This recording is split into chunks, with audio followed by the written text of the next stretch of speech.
Lepo pozdravljeni poslušalci podcasta Kinvital oziroma Kinvitalovih modrosti, kinezologije. Črt tukaj z vami pri mikrofonu. Javljamo se po kar nekaj odmora, že nekaj časa nismo nič pametnega posneli. Zato pa to epizodo odpiramo z zanimivo gostjo. Tako da se splača v bistvu prekiniti ta post snemalni z zanimivo gostjo. In gostja je Anja Šešum. Marsikdo Anjo že pozna, tisti, ki pa ne poznate oziroma ne veste, kdo je Anja. Anja je v bistvu naša kolegica, kinezologinja, recimo temu naša vrstnica, ne, pa eno leto gor dol, nima veze, tam.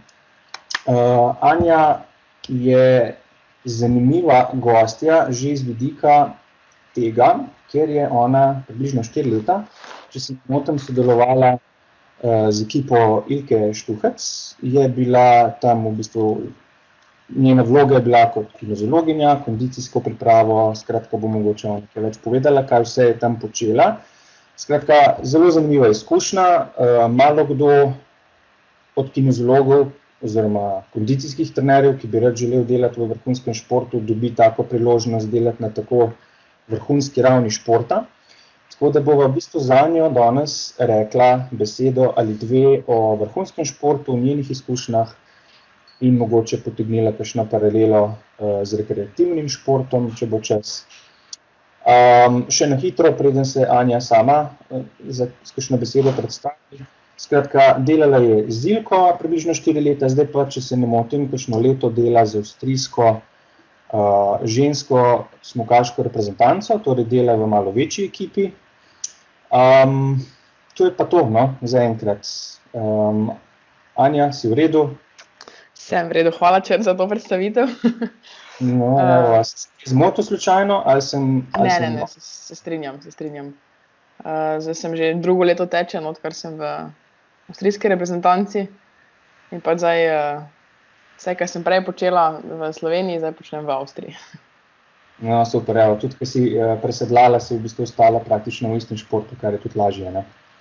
Nisi prešalkala. Pa ja, mislim, veš, kak je že, ko sem iskala pol naslednjo službo, sem si želela mogoče še nekaj let ostati v alpskem smučanju, izključno iz tega, ker pač vem, da ko bom enkrat zaključila z alpskim smučanjem, sploh za tem potovalnim delom, nisem prepričana, če bom želela še nazaj, no, ker še vedno potovanja je veliko in kljub temu, da je vseeno dosti prostih dni, je tudi dosti tega, ko pač si cele dneve odsoten in je včasih malo težje, sploh kar se tiče nekega planiranja kakšne družine ali pa nekih druženj, je to malo težje. No, zato se mi je zdela pač odlična opcija, da pač tudi, ko so Avstrijci ponudili to priložnost, sem jo hitro zagrabila.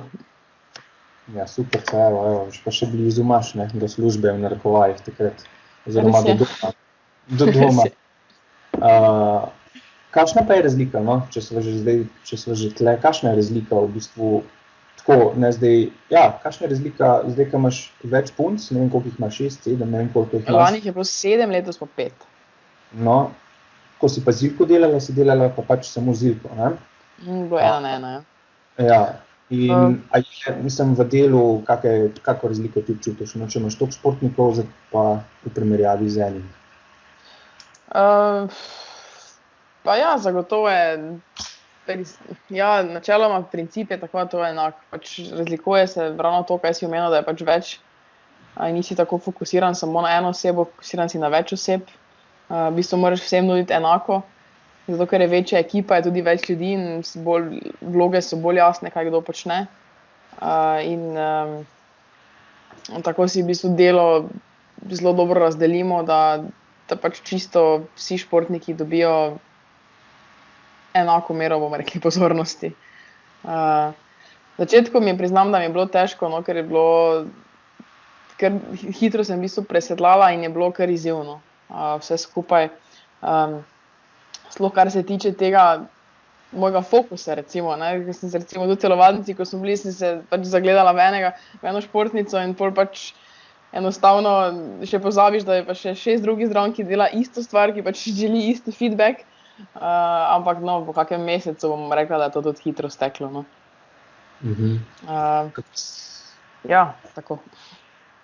Kako pa kaj rešuješ specifike, recimo to je 5 različnih duš v primerjavi z eno, ko si delala recimo samo z Ja, to je res. Človeka, ne vem, dejansko se drugače razmišlja, se tudi mi, ki delamo, ne delamo v vrhunskem športu, ampak je razlika, če jaz naenkrat skrbim za 4 ljudi ali pa za enega. Ne. Pri samem načrtovanju treninga ali pa izpeljavi, vidiš, mislim, kakšna je razlika, kako ti to čutiš? Pa ja, zagotovo. Jaz mislim, da princip je enak kot pri vas. Ne. Tako, malo se bom ponovila, ampak ja, koliko steče, no, se navadiš in mislim, da je vseeno 5 ljudi, tako mala ekipa, da je vseeno lahko hraneš normalno specifiko. Veš, za kaj se gre in znotraj 5, pa glede na to, kako število osebja imamo na razpolago, je pač preprosto recimo, ne vem, individualizirati vadbo za 3 tako, 2 tako, 1 tako, kakorkoli nima sploh veze, no, zato ker pač, tako bom rekla, v tej reprezentanci je pač nekak sredstev in ljudi je dovolj, zato pač ne postavlja takega problema, no. Dejstvo pa je, da pač tudi včasih moraš malo pokompenzirati, pa tudi tekmovalke so tega navajene, no, da pač je ekipa in da ni to individualno delo. Kakšna pa je sploh tvoja naloga? Kaj dejansko ti skrbiš v tej ekipi, v celem ustroju ekipe? Kaj je tvoja naloga specifična pri delu s temi puncami? Zdaj v estetski reprezentanci se malo več ukvarjam z manualno terapijo, kakorkoli, z preventivo pred poškodbami. V bistvu skupaj z tem Andijem, ki je pa kondicijski trener, v bistvu zelo dobro sodelujemo in se dopolnjujemo, no. Da pač v bistvu to, kar sem prej počela sama, zdaj počnemo 2 in se pač delo razdelimo, ne. Pač kondicijski del je prevzel bolj on, jaz sem prevzela bolj manualni del, kar pa ne pomeni, da pač ostajam samo pri tem, dostikrat še grem na kondicijo, odvodim, imam nekaj treninge, tako v bistvu se zelo dopolnjujemo, no. Spet je težko čisto reči, to je moje delo, to je delo od ostalih, ampak mislim, da je tako, ker si v taki ekipi, pač delaš tam, kjer je delo. A to manualno delo pol pomeni, zdaj specifično v tej reprezentanci, to pomeni, da ti skrbiš tako za recimo neke vrste sproščanja, mogoče tudi kakšne, sploh zdaj, ko so kakšno pripravljalno obdobje, verjetno so močni treningi, a to skrbiš za take stvari, ima kakšna punca tudi že kakšno, ne vem, pridruženo poškodbo, pa verjetno tudi tle malo skrbiš za nek balans, kako to izgleda? Ja, zagotovo, pač regeneracijo, manjše poškodbe, da do poškodb ne pride, pač ta del, ja. Pač ja, regeneracija je dosti sploh zdaj na kondicijskih kempih, ko je pač res, ko so treningi ful povečani, je v bistvu, imamo mi največ dela. Med sezono pa ja, v bistvu bolj kot ne je skozi enako moje delo, ampak ta regeneracijski del pa preventivni del pa pač tudi, ko se pojavijo poškodbe, pa pade tokrat na mene, ja. Pa to je dejansko, takrat, ko ste skupaj, recimo kakšen kemp, ko zdaj ste bili pred kratkim, niste imeli neke priprave? Ja. A to dejansko zgleda, da si ti v bistvu čisto vsakodnevno, z vsako punco? Ja, zagotovo. Zagotovo, ne? Pač dan si razporediš vseeno tako, da pač imaš tisto 1 uro do uro pa pol časa. O tem sem prej govorila, da je pač možna specifika, sicer pač je res, da pol se kar zavleče včasih pozno večer tvoje delo, ampak že sam občutek, saj velikokrat je, da pač nihče ne rabi nekaj, pa pride, ne vem, mogoče na pogovor, ali pa samo, ne vem, povedati, ne, danes je vse v redu, ne rabim nič, ali pa karkoli. Ampak pač toliko že ta občutek, da pač imaš ti uro pa pol ali pa 1 uro samo za tega človeka, marsikaj spremeni. Torej, sploh v vrhunskem športu je verjetno ta manualni pristop dejansko ima kar veliko težo, ne? Kar se tiče regeneracije in priprave s treninga v trening. V bistvu je to tako, ima to zelo veliko težo verjetno, ne? Ni to tako neki po strani še en bonus zraven, ampak ima verjetno kar veliko težo. Kako? Ne, jaz mislim, da brez tega ne gre. Vesela bi bila, če bi bilo že tudi v nižjih kategorijah malo več bolj za to poskrbljeno. Recimo že pri mojem delu je dostikrat tako, ne, da pač logično, ker sem kineziolog, bom prvo probala vse rešiti z gibalno terapijo. In ko pač vidim, da vseeno se pojavlja neka disfunkcija, da z gibalno terapijo pač zadeva ne gre naprej, še vedno lahko to osebo vzamem, nekaj naredim manualno, vrnem spet nazaj v gibalno terapijo in pač vidim kakšne spremembe. Ne.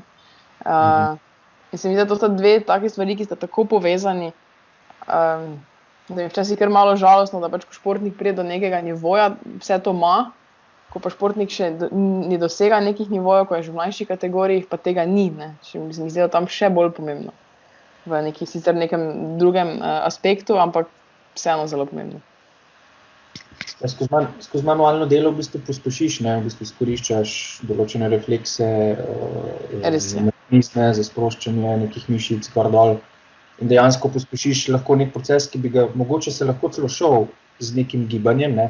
Sam razlika v časovnici je v bistvu ogromna. Ne. Ti lahko v 1 uri narediš nekaj, kar bi lahko rabila, ne vem, tedne recimo, z nekim gibanjem, ne, kar pa itak že v normalnem življenju težko, ne, kaj šele v vrhunskem športu, ko je vsaka ura kaj, ne. Ja, se strinjam, se ravno tu, kaj si omenila, je pač ta čas, ne. Tukaj ni tednov, tukaj so ponovadi res ure, pa mogoče včasih so dnevi. In iz tega vidika se mi zdi pač smiselno, da je pač ta stvar tako zelo povezana. No.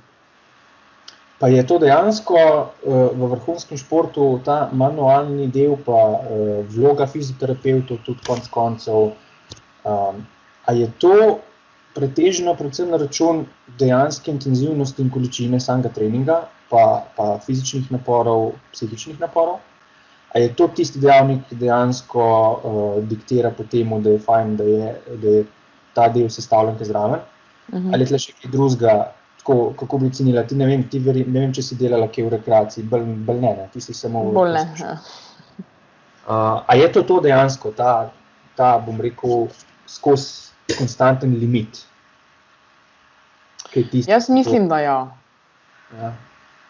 V končni fazi pač dejansko ti ljudje, ki se ukvarjajo z vrhunskim športom, premikajo neke meje in tako si sam rekel, pač potiskajo naprej in z intenzivnim treningom pač tudi nastanejo poškodbe. Zdaj vsi se res trudimo, tudi pač vsak od nas je tisti, ki se trudi, da se pač poškodbe ne bi zgodile. Ampak žal pri alpskem smučanju ni zaenkrat najbolj uspešno. No. Poškodb je preveč.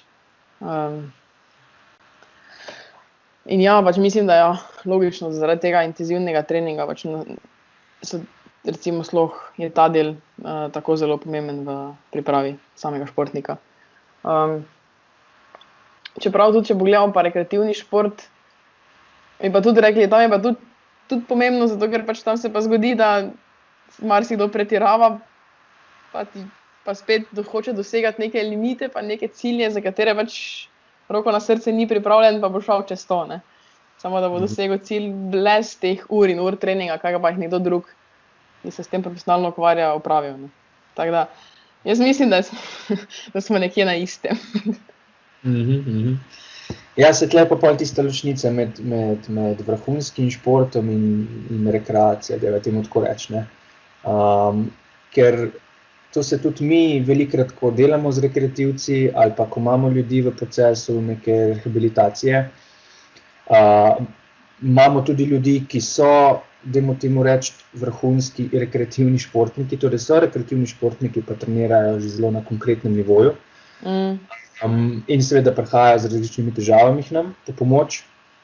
In velikokrat je debata, ne, v smislu, kaj je razlika med rekreativnim in vrhunskim športnikom? Vrhunskemu športniku je šport služba in jaz si tudi tako predstavljam, zato sem tudi tebe hotel vprašati. Recimo, moja predstava je, športnik, vrhunski športnik, oziroma profesionalen, profesionalen športnik, njemu je to služba in jaz si tudi tako predstavljam, da je vsak dan orientiran glede na njegov trening, torej vsakodnevne aktivnosti, torej spanje, počitek, prehrana, karkoli, se giblje okrog treninga in se kalibrira glede na trening, glede na trenažne cilje, glede na tekmovalne cilje.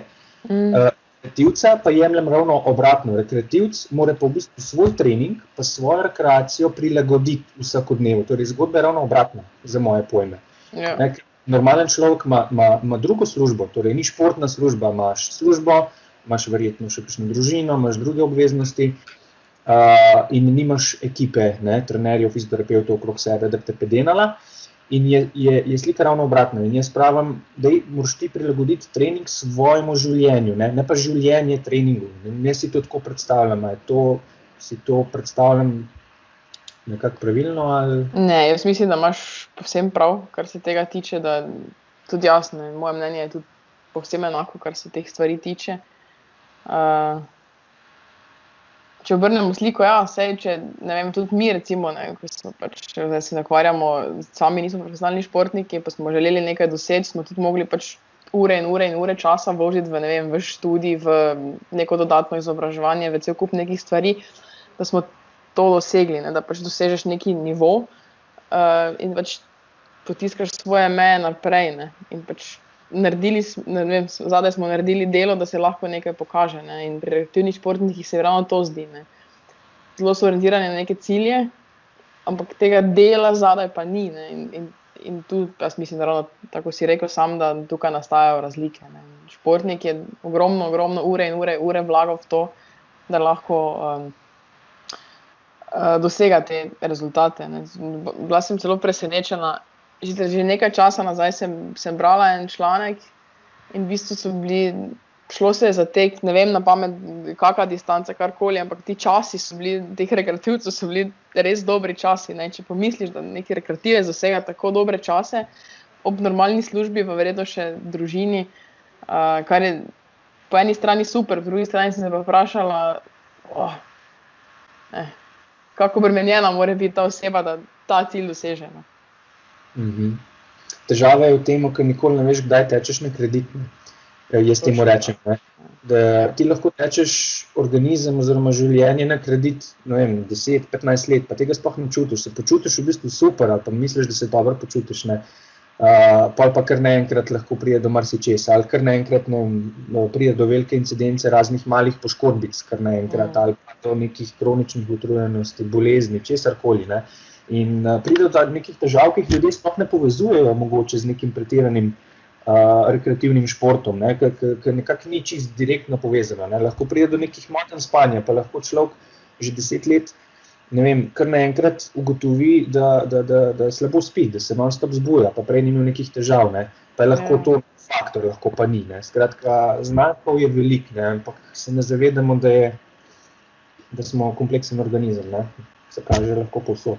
Ja, sej to je, dostikrat recimo, ko se tako pogovarjam s kakim bližnjim ali pa znanci, dostikrat povzuje, glej, boli me koleno, boli me hrbet, pa skozi se ukvarjam s športom, Dostikrat v bistvu to, da jih nekaj boli, povezujejo kar z nečim, ne pa s tem, da se preintenzivno ukvarjajo z športom, In dostikrat jaz tudi rečem, se ukvarjaš s športom ali treniraš, To se meni zdi ogromna razlika, ker če ti greš na igrišče z kolegi pri 30 stopinjah, pa neogret greš nabijati žogo. Ja, se ukvarjaš s športom, kar je res, pa tudi nekaj narediš za svojo splošno kondicijo, se strinjam, ampak narediš pa tudi ogromno slabega za svoj gibalni aparat, In v bistvu vsi bi radi, igrali tenis, ampak noben pa ne bi šel predtem narediti, 2 meseca v fitness treningov, da bi bil pripravljen, da lahko igra tenis, na nivoju, ki si ga mogoče želi, ali pa ga je bil, sposoben, igrati. In tu je res, tu včasih kar postanem jezna sploh, ko smo v kakšni debati in natečemo, pa veš, pa smo, pa smo 2 uri igrali, pa vse skupaj. Ko vprašam, kaj te pa boli, vse me boli, ampak to je od službe. Vprašanje, če je od službe, koliko je tu šlo za neko pretiravanje. Ja, tle je zmer kombinacija, tako kot so prej rekla, v športu se verjetno planira marsikaj še poleg treninga, Zdaj to je pa moje naslednje vprašanje, mogoče takrat, ko si delala z Ilko, ko ste bili majhna ekipa, pa ste kako ste takrat krmarili, recimo, ker ko je majhna ekipa, se potem tudi vsi pritiski prerasporedijo na manj ljudi, torej ne zdaj samo pritiski treninga, ampak vse ostalo, ne, stiki z javnostmi, sponzorstva, skratka, ne vem, logistika samih potovanj. Kako ste vi to takrat reševali? Koliko bremena ste v bistvu vi nesli ekipa in ne Ilka? Torej, ne vem, ves ta stres v zvezi s potovanji, pa organizacija poletov, pa potem ne vem, stiki z javnostmi, novinarji, sponzorske obveznosti tle, a ste bili vi tle tukaj, ker ste pretežno skrbeli za načrtovanje, da je imela potem Ilka takrat, ko je bilo to potrebno, večino svojega fokusa pa energije usmerjenega v trening, ali je bilo to bolj spontano? Kako ste to reševali takrat? Pa kako mogoče zdaj v primerjavi zdaj to v avstrijski reprezentanci, kako je to tle razlika? Koliko so športniki obremenjeni še z drugimi stvarmi, ne? Pa koliko samim treningom, koliko energije gre v različne stvari? Ne, mislim, da je pač to vse splošno, da se zelo potrudiš, da pač ti nosiš neke organizacijske zadeve, da pač športnik je lahko fokusiran na svoj trening in na svoje obveznosti, ker jih ima v roko na srce čisto dovolj. In ja, med obema ekipama zdaj take razlike tudi ni, no. Ko bom rekla, se tudi recimo v naši ekipi v tem trenutku je pač, bomo rekla, 5 ljudi, torej trenerjev in pač še 3 serviserji, ne, ker tudi priješ na 8 ljudi in pač ja, logično je, da poskrbiš, da bojo tekmovalke čim bolj teh stvari mogle opravljati, čeprav vseeno pa govorimo, ne vem, že o športnicah, ki so nad 25 let in to so, ne vem, čisto sposobne ženske, ki pač zmorejo neke stvari tudi organizirati same, no. Kar se mene tiče, pač jaz organiziram koliko lahko, da pač vzamem breme, ampak čisto vsega pa se mi tudi zdi, da ni smiselno imati, ker v končni fazi je to tudi del nekega, kaj bom rekla, del priprave, pa pač tudi ja, mislim je, da pač z vsako stvarjo, ki je dodatna, širi športnik neko sliko, no. Da preveč v vato zavijati jih tudi ni dobro. Ja, no, glih, to me tudi zanima, koliko ima športnik neke avtonomije pri procesu treninga. Torej, pač trenerji seveda načrtujejo in vodijo trening in športnik to opravi. Zdaj, marsikdo si to predstavlja, zdaj mene pa zanima direktna tvoja izkušnja, kako dejansko je zdaj recimo v smučanju. A to je dejansko tako, da pač vse tisto, kar si trenerji zamislijo, ne, športnik mora narediti za vso ceno. Koliko je tle upoštevanja, mene zanima športnikovega počutja in tako naprej. Recimo v rekreaciji je enostavno. Pač, če se ti samo rekreiraš za svojo dušo, zato da si zdrav in vitalen in nimaš nekih ciljev, seveda je treba potem se splača kar konkretno prilagajati. Lej, ne vem, jutri imam namen tako vadbo narediti, zdaj če jaz sem slabši, sem slabo spal, ne vem, me je v službi šef telefon dvignil, pa bom mogoče danes spustil, pa bom šel raje na sprehod. Zdaj, v športu verjetno tazga manevrskega prostora ni, ker še vedno je treba spoštovati neka načela progresivnosti in tako naprej, ampak še vedno verjetno kdaj pa upoštevate kakšne želje ali pa, ne vem. Ja, zagotovo, če tukaj je še ne ta balans, kako to izgleda sploh dejansko v športu. Tako bom rekla, v mlajših kategorijah tega zagotovo ni. Tako sem prej omenila, to so že starejši športniki, to so profesionalni športniki, ki so pač skozi svojo kariero tudi zamenjali veliko trenerjev in vsega skupaj. In ja, kar se mene tiče, pač jaz vedno sem zagovornik tega, da se pač dosti tudi planira skupaj z športnikom, ker on je tisti, v bistvu gre se za njegovo kariero, on je tisti, ki ve, kaj že njemu paše, kaj mu ne paše. Se tudi ti slej ko prej vidiš, kaj je primerno za tega športnika in kaj ne. Ampak jaz mislim, da je tukaj, ja, tudi ko ti nek čas delaš z športnikom, veš, kaj mu paše, veš, kakšen mora izgledati trening in znotraj tega še vedno dopuščaš nekih, bomo rekla, ne vem, 10%, kjer pač on se ne počuti dobro, kjer pač neke vaje ne želi izvajati, ker pač, ne vem, se spomnim, da ga je pač po tej vaji pred enim tednom pač nekaj bolelo. In ja, no, mislim, da je pač to sodelovanje in zaupanje, v bistvu gre ta z roko v roki, pač na nek način tudi, ko ti pokažeš zanimanje, pa pač vprašaš pokaže zaupanje športniku in pač obratno. Zdaj, recimo, ne vem, v naši ekipi je ena, ki je stara 31 let, zdaj si ne predstavljam si, da bi prišla jaz tja in zdaj kar naenkrat odkrivala toplo vodo, preka to je treba zdaj narediti, fertik. Zagotovo jaz pač povem, glej, jaz bi to tak in bomo rekli, večino čas strinja in včasih pač reče, to pa ne vem, če bi, pa ne vem, še vedno lahko, ne vem, probaš, pa pol spremenimo na nekaj, kar pač ti bolj paše.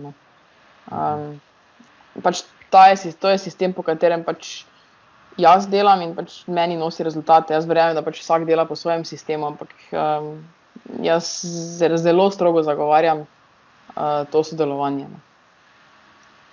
Jaz sem velikrat slabe volje, recimo včasih dobimo kakšnega mladega športnika. Zdaj pred kratkim sem jaz med korono dejansko nadaljavo, sploh osebno se nisva srečala, pa sva delala samo nadaljavo, pa sem slišal njegovo plat zgodbe, pač perspektiven mlad nogometaš. Imel je poškodbo pač ahilove tetive, se je utrgala do konca in je dejansko sva midva zdaj sodelovala med celim korona cirkusom preko Skypa. Zanimivo mi je bilo, jaz sem mu pač pomagal pri vajah, pri vseh teh stvareh, ampak ves ta čas sem izkoristila tudi za neke vrste coaching in samo potrdilo so se mi že prejšnje izkušnje s temi mladinci, torej, tako kot si prej rekla, da je mladinski šport majčkeno drugačen, kot pa potem, ko so športniki malo starejši. Te športniki, mladi športniki, za moje stališče, seveda ne mečem vse v isti koš, ampak večina moje izkušnje je take, tudi nečaka imam, ki je bil v vrhunskem športu, da te otroci pa mladinci nimajo pojma v športu. In oni grejo čez 10-15 let nekega športa, trenirajo ozko specifično, pa pojma nimajo. Ne vem, lahko je star 19 let, 18 let, karkoli ga vprašaš, pojma nima. Ne ve ti povedati nič o tem, zakaj je tak trening, zakaj imajo danes šprinte, zakaj imajo jutri intervale. Nič, dobesedno nič od neke športne razgledanosti in tudi tisto, ki me boli. To mi je zanimivo, ko si rekla, da zdaj recimo ti, ko delaš zdaj s temi malo starejšimi, ki še niso stari, ampak so mladi, ampak so starejši. To mene zanima, kakva je razlika, pa je dobro slišati, da je to tako, Mislim, koliko oni... Se pravi, jaz verjamem, da koliko v tem smislu, da športnik razume, zakaj se nekaj dela. Se pravi, jaz mislim, da pač se marsikdo na tej točki ne bi strinjal z mano. Pa tudi jaz naredim, da je ta način prav, ampak pač jaz bom rekla, ta je način, ki je meni pač obrodil sadove. Izključno iz nekega človeškega vidika. In se mi zdi, da še zdaj, ko sem v Avstriji, še malo bolj, zato ker pač tam je mentaliteta še malo drugačna. Recimo neko tako, bomo rekli, pa ne diktaturo, ampak nekaj pač, to naredi. Se mi zdi, da pač lažje gre za našo mentaliteto skozi, ko recimo tam sploh pri Avstrijcih, pa ne da zdaj kogarkoli žalim, sploh ne, ampak pač tako zdaj, ko malo spremljam v bistvu te, bomo rekli, avstrijske generacije, se mi zdijo dosti bolj so v conah udobja, dosti bolj so ugodno želijo živeti, In pač se mi zdi, da meni je bil to začetku kar neki šok, zato sem se pač tudi mogla malo prilagoditi. Seveda sem se pač prilagodila tako, da še vedno je ostajala kvaliteta ista, samo pač mogoče na drugačen način sem podala neke stvari. Zato pač, jaz mislim, da je tudi odvisno, da nekega športnika pač nekdo je zelo trmoglav, pa boš mogel, ne vem, uporabiti 5 različnih načinov, da boš neko stvar razložil, da jo bo sprejel, nekomu boš pa rekel, pa bo to naredil. V končni fazi oba bo to naredila isto, samo pač pristop je drugačen. In kar se tiče izobraževanja mlajših športnikov, se popolnoma strinjam, ampak tu pa lahko gremo globje kopati, pa vidimo, da pač veliko je že trenerjev, ki je pač res izobraženih na tem področju, pa vejo, kaj delajo, in tudi ti otroci, ki pridejo pol v starejše generacije, tudi oni vejo, zakaj se gre. Dostikrat pa tudi trener ni tisti, ki bi bil pripravljen, bomo rekli, izobraževati ali pa se sam izobraževati, pa pač mu je to neki, ne vem, postranski hobi in tak najstnik bo težje vedel, zakaj se gre. ko pride v starejše kategorije. Strinjaš z mano? Vse se.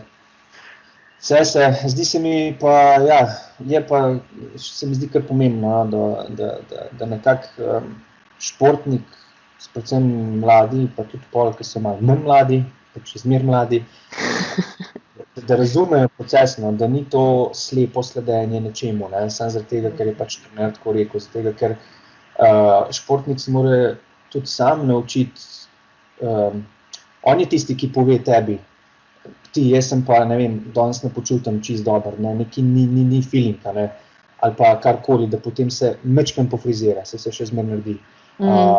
On je tisti, ki se mora naučiti poslušati samega sebe, ker mu bo prišlo prav ne samo v karieri, torej ne samo pri doseganju rezultatov, že tukaj se pozna razlika. Če ti znaš optimizirati trening na svoje počutje, kolikor se pač le da, bo tudi rezultat boljši, pa potem generalno gledano tudi potem zdravje na dolgi rok. Pa potem je veščina, ki ti pol pride prav tudi izven športa. Itak. Ne. Pa ko smo že pri dolgoročnosti, no, kaj bi ti rekla, če zdaj najprej čisto na kratko vprašam, pa te pustim pri kratkem vprašanju, pa bomo mogoče šle pol malo globje. Vrhunski šport, vrhunski oziroma profesionalni, je zdrav ali ni generalno gledano? Če bi mogla, vse vem, da je to sivo področje, ampak deva reči, če bi imela 3 sekunde časa za se odločiti, pa bi mogla reči samo ja ali pa ne, kaj bi najprej rekla? Pa bo šla pa. Začela bi z ja, bolj bi šla pa na ne, tako si rekel, sivo področje. Ja.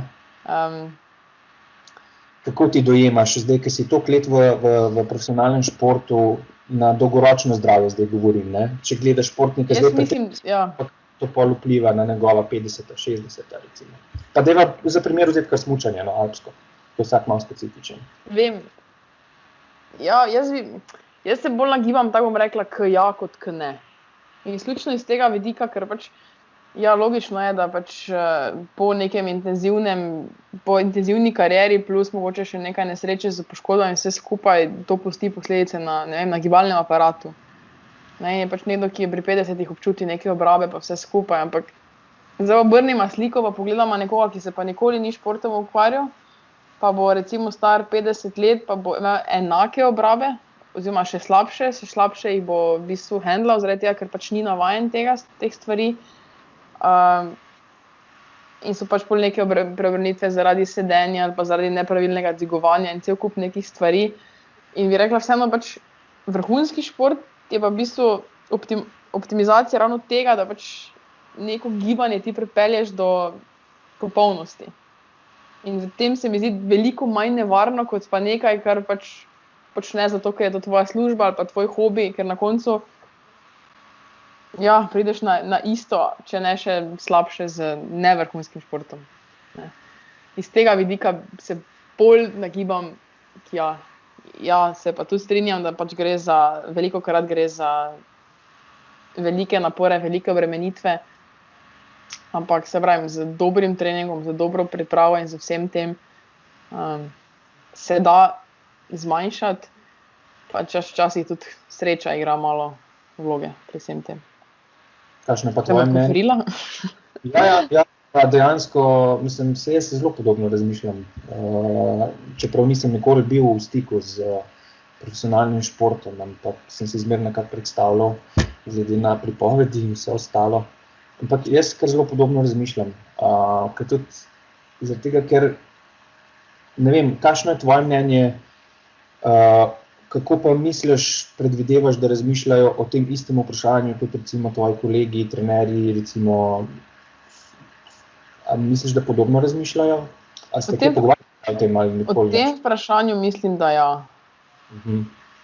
Ja, priznam, da se pač s tistimi kolegi, ko pač smo torej kineziologi, kakorkoli trenerji, terapevti, ko se pogovarjamo, ja, dosti kar uporablja ta zelo zlajhan stavek, vrhunski šport ni zdrav. Jaz pa mislim, ja, saj gotovo je nekaj na tem, ampak ni pa tako črno-belo, no, kot pač zdaj bi rekel, vrhunski šport ni zdrav, pika. Ker vseeno pa, ne moreš kar ožigosati in reči, tako je, zaradi tega, ker je pač tu toliko nekih spremenljiv, ki so drugačne, ki pač kaj, recimo, ne vem, dobro mogoče, ne vem, zgubiš nekaj na gibalnem aparatu, dobiš pa celo vrsto nekih stvari, kako, ne vem, kako potem, ko pač pride do neke poškodbe, do neke okvare, kako se z tem spopasti, ne.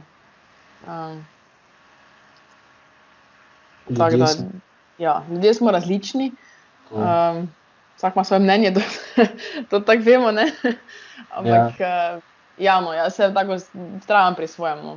Bolj se nagibam, da je okej, kot pa da ni. Pa, a to si dejansko zdaj, ko si se o tem pogovarjala, si dejansko imela v kontekstu v glavi dejanski vrhunski šport, to, s čimer se ti ukvarjaš, ker je vse nijanse to, ne? Z tega, ker je pa razlika, tisto, kar sem prej omenila nekaj minut nazaj, ko sem se pogovarjala o vrhunskih rekreativnih športnikih. Tle pa lahko slika v bistvu že mečkano drugačna, ker tukaj je pa v bistvu vse tisto, kar sem prej naštela, ne, obremenitve celotnega življenja, potem pa še tle zdaj nagazi na polno, ne.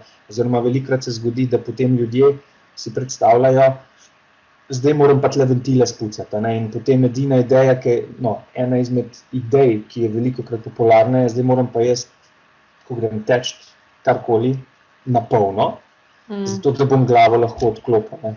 V bistvu pa, kaj se zgodi, je pa to, da že tako kronično pomanjkanje energije potem še tam dodatno troši in si lahko dela medvedja usluga, ne. Ravno zaradi tega, ker to ni njegova služba, ne, in on verjetno nima načrtovanih počitkov, nima nekega rednega urnika spanja in tako naprej, ne. Medtem ko mogoče v vrhunskem športu si pa predstavljam, da je tudi kar nekaj poudarka se da tudi na te bazične življenjske temelje, kot so spanje, prehrana in tako naprej. Logično je, ne, pač pogledaš na dobrobit športnika v bistvu kot celota, ne. Ne gledaš samo treninga, ne gledaš samo njegovega nastopa, gledaš pač čisto vse, kaj pač vpliva na telo. In predstavljam si, da rekreativni športnik ne gleda tega, ne. Vseeno rekreativni športnik je zato rekreativni, ker je pač to njegov hobi. In jaz imam tudi kar nekaj hobijev, pa jim ne posvečam cele dneve, ne. Se cele dneve ne ukvarjam s tem, ne. In ja, pač z rekreativne športnike, tako si sam rekel, tu si bolj ti doma na tem področju, ampak jaz si pač predstavljam tako, da bomo rekli, vrhunski rekreativni šport pa ni zdrav. Da, ko je pač preveč, je pač preveč. Kako so pa ti športniki, dobro, zdaj že delaš eno leto recimo s temi avstrijskimi športnicami, pa prej si delala z Ilko, no. Koliko ti športniki, ki jih ti osebno poznaš, koliko tudi sami samostojno dajo pozornosti pa vrednosti na te res osnovne življenjske temelje zdravja, torej spanje, take stvari, mislim, ker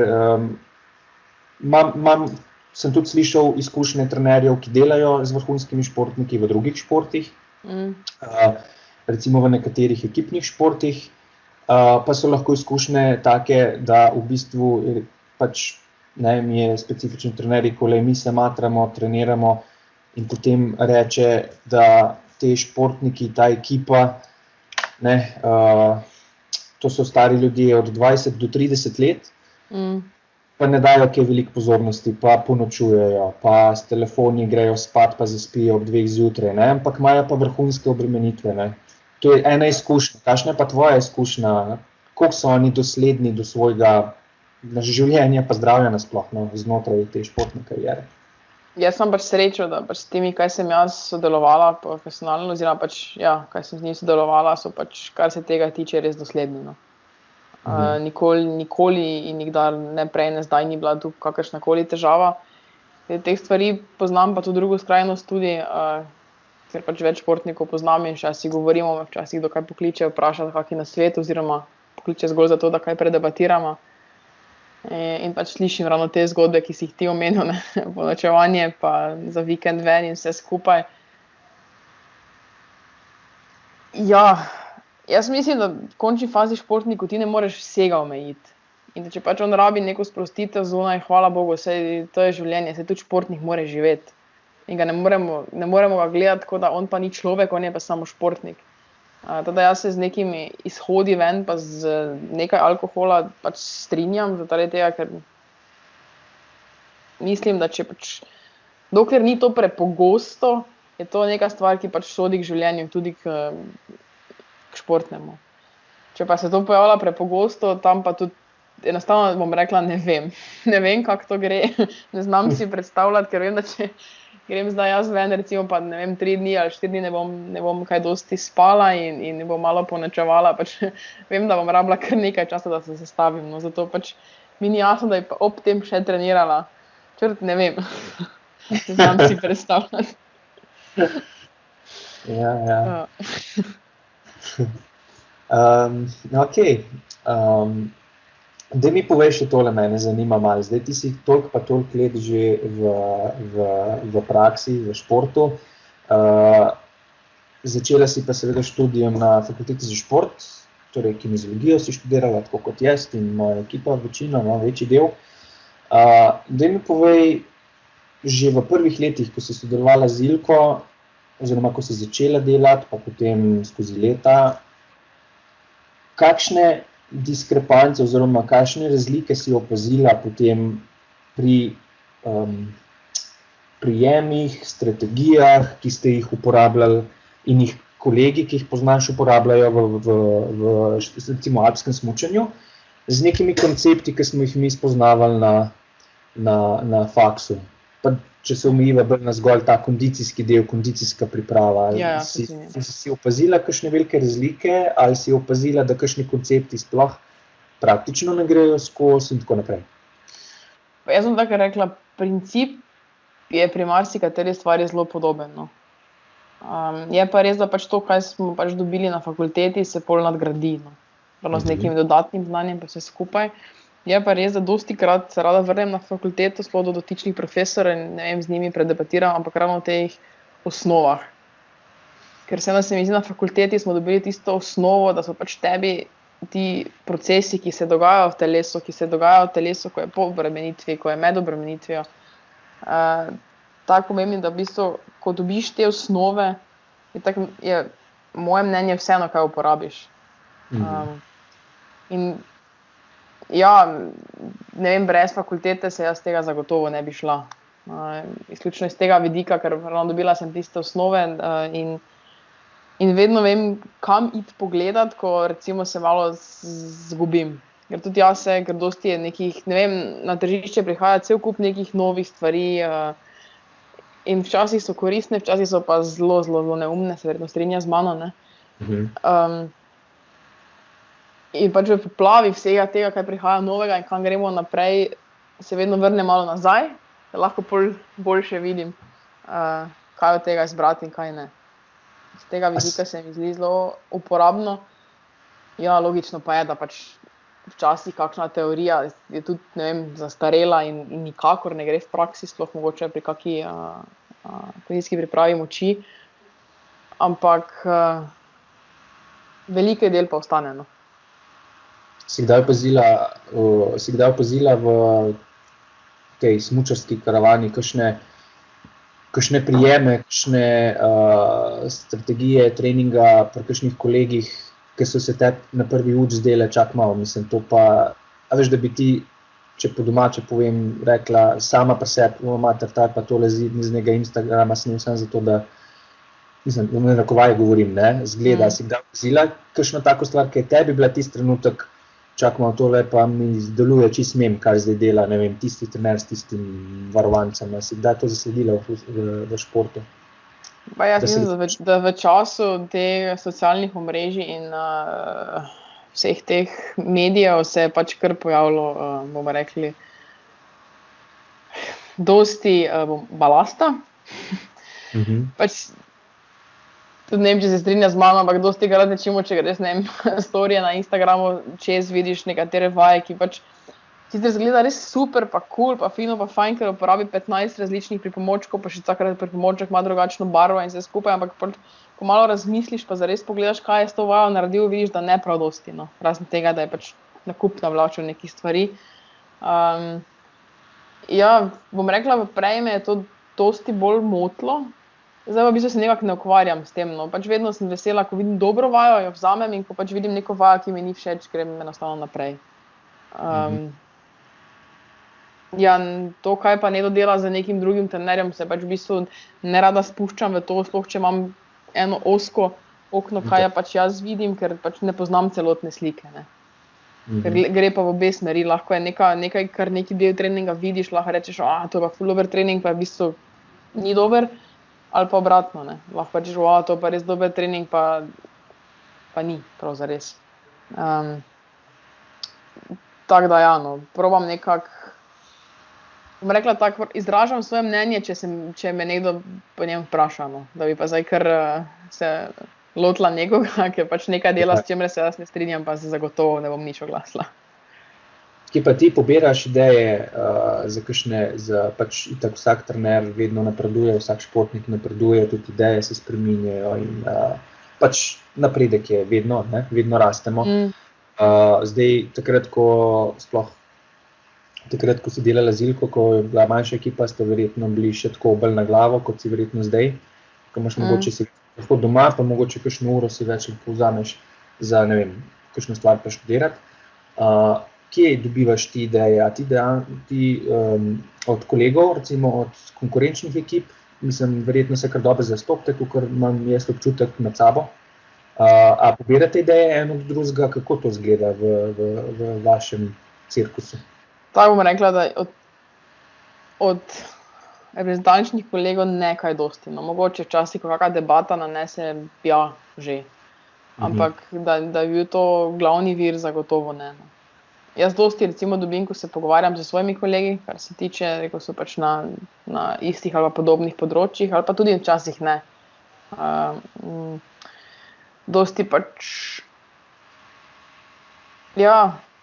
sledim enim parim trenerjem, ko pač vem, da imajo rezultate, ko vem, da so uspešni, ko mi je všeč njihov princip dela. Sploh, ko me malo več objavljajo, kakšne take stvari. Pol so tukaj še logično kakšni seminarji, vse skupaj.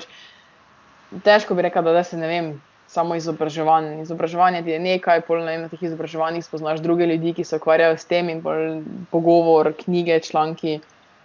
Pač jaz bom rekla zelo podobno kot na faksu, no. S tem, da pa zdaj faksa več ni, ampak še vedno so pa tu, ne vem, knjige in čakam, da članki pridejo ven, naročena sem na revije. Meni največ osebno pa tudi dosti dajo športniki, ker v bistvu zdaj, ko sem prišla v avstrijsko reprezentanco, se zavedamo, ne, da je tu pač, ne vem, lani recimo bilo 7 deklet in teh 7, pri njih je to malo drugače organizirano, no, ko so doma, trenirajo tudi z drugimi ljudmi, ali pa trenirajo po naših planih, kakorkoli se pač dogovorimo, ampak v bistvu gre za celi aparat, ne, in pač ti tudi vidiš, kaj, ne vem, one počnejo, kaj njim paše in bom rekla, da se moja slika, odkar sem v Avstriji, zelo razširila, ne. Že znotraj teh 7, jih bomo rekli, če 2 podobno trenirata, bomo rekli dosti. No, evo, super. Lej za konc, ker vem, da imaš ti naprej obveznosti, ker se najin čas izteka. Dajva na konc, te tako vprašam eno tako bolj splošno vprašanje. Si kakšen nauk potegnila zdaj v teh letih? Nauk, ki je specifičen ki si ga v bistvu dojela, opazila v vrhunskem športu, profesionalnem športu, ne si bo to med trenerji, ne si bo to med športniki, da si opazila kakšno stvar, kakšno specifiko, ki ni drugače prisotna v nekem normalnem življenju, ampak je nek nauk, ki ti bo prav prišel pol, tudi če se jutri nehaš ukvarjati s tem, pa greš v programiranje, dajva temu tako reči, da ti bo prav prišlo še za naprej. Kaj je tisto, kar si opazila v tej vrsti ljudi, če tako rečeva? Pozitivnega. Mislim, nauko je dosti. Sploh, če malo o njih razmišljam, recimo, eden takih bi jaz rekla je udobje. Pač, poprečna populacija, pač vsi stremimo k tem, da nam je udobno. No? In pač z neke cone udobja, in kako smo iz te cone udobja pa prisiljeni iti. Ne da pač sami želimo, ampak smo recimo prisiljeni, ker se nekaj zgodi, pa pač vidiš tam, kako je potrebno, bomo rekli, se boriti. Kako je treba pač nekaj narediti, da se s tistim soočiš, da ne zbežiš in da narediš in da to stopiš. Ne? In če pogledamo, koliko športnikov je v bistvu bilo poškodovanih, pa čisto na tleh, pa so stopili čez, pa so naredili, ne? Pa so bili pa izjemno slabi, pa so bili primorani nekaj narediti. No? In te delovne navade, ne? Pač, da se stvari zaključijo do konca, da se naredijo tako, kot je treba in da mislim, da pač je ogromno nekih smernic, ki jih lahko povežeš z normalnim življenjem, ne vem, pač pravzaprav z življenjem po karieri. Ampak ne vem, to obdobje se mi je vedno nekako tako sidralo, no? Ker tudi dostikrat, recimo jaz vem, jaz sem bila ena tisti, ki sem bila res rada v coni udobja, ker da pač mi je udobno in tu je fajn, ampak roko na srce tam ni bilo napredka. In iz tega vidika, no, se mi zdi, da sem po tej strani ogromno odnesla. Ne. Še razmišljam, če bi bilo še kaj. Ne, zagotovo je še ogromno nekih stvari, ki so take malenkostne, ki se recimo zdaj mogoče niti ne zavedam, pa jih pač počnem zaradi tega, ker imam pač tako delo. Če ne druga, prej sem se sama ukvarjala športom in zdaj pač ostajam v tem športu. Pa tudi tak menjava službe mi je zelo koristila, da še vidim nekatere druge stvari, da še nekoliko zrastem. Ja. Tako. Na vsakem vrhunskem nivoju, nisi bo tu šport ali pa karkoli drugega, kakršnakoli druga karijera, ko je nekaj res našpičeno na sam vrh ali pa usmerjeno na sam vrh, tle ni nikoli veliko prostora za udobje, da praktično ni, ne, in si ga moraš izboriti po uro pa po uro, ne, ampak jaz tudi se strinjam s tem, da količina udobja mora biti bolj proti minimumu, ne, že če gledamo čisto iz evolucijskega vidika, se mi zdi, da smo tle, ko smo zaradi tega, ker smo šli čez izzive, ne, kot vrsta, kot taka, ne, in življenje je v osnovi ni udobno, ne, mi smo si ga pa zdaj si živimo v takih časih specifičnih, točno zdaj, ko imamo udobja ogromno, ne, in zdaj, ko opazujemo, ga je verjetno preveč. Ne, če posplošim. Ja, da ne bo nazaj narobe razumel, ne, da udobje ni v redu, ampak tako je, ja. Udobje je super, ampak ravno to, kaj si rekel, da ga je mogoče preveč. No. In to smo, pa ne dolgo nazaj smo pač v bistvu z kolegi razvijali to debato, kam nas bo recimo, če bo tega udobja preveč, ne, ker tudi mlajše generacije, zdaj, ne vem, bomo rekli, vse je dosegljivo takoj. Kam bo recimo to pripeljalo športnike, tak način razmišljanja. Ne? Če predstavljamo že pred nekaj leti nazaj, ali pa ne vem, rečemo 10-15 let nazaj, je bilo povsem normalno, da ne vem, se otroci pripeljejo na treninge sami z kolesi, z rolerji, s čemerkoli, pač ne vem, se potrudijo, da pride na trening. Ne? Danes, če pogledaš, ne vem, v kakih klubih, pa to je vedno manj tega. Ne? Se jih to stavi, se jih odpelje, cel kup je nekih, ne vem, stvari, ki jih dobijo, bomo rekli, pa je tu šport, pa glasbena šola, pa je angleščina, pa nemščina, pa vse skupaj, ki so neki dodatna izobraževanja in se mi zdi, v tej poplavi, ki jih imajo, še bolj zraven to obdobje, me res zanima, no, kako bojo naslednje generacije športnikov. Ja, lej, bomo videli.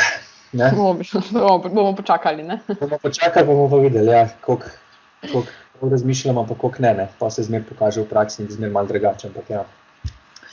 Ja, super, Canja, zaenkrat hvala. Jaz močno upam in navijam na to, da se še kdaj slišimo.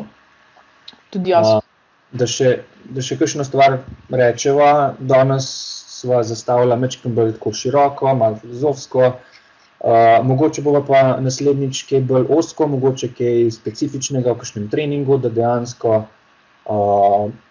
kakšno informacijo poveš dejansko, ne vem, o treningu moči, o treningu česarkoli, ker poslušajo nas tudi kolegi kinezologi in vsaka informacija jim pride prav tudi o treningu, take specifične stvari, tako da upam, da pa naslednjič bo pa kakšno besedo o temu rekla, če se strinjaš.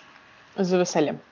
Super, evo, tudi jaz te bom pol kaj naučil, vidiš, lahko konkretnega. Hvala še enkrat, uspešno delo želim. Hvala tudi vam, uspešno dalje. Evo, lepo se imej, se slišimo in vidimo. Velja, bodi lepo. Čau. Ja, čau.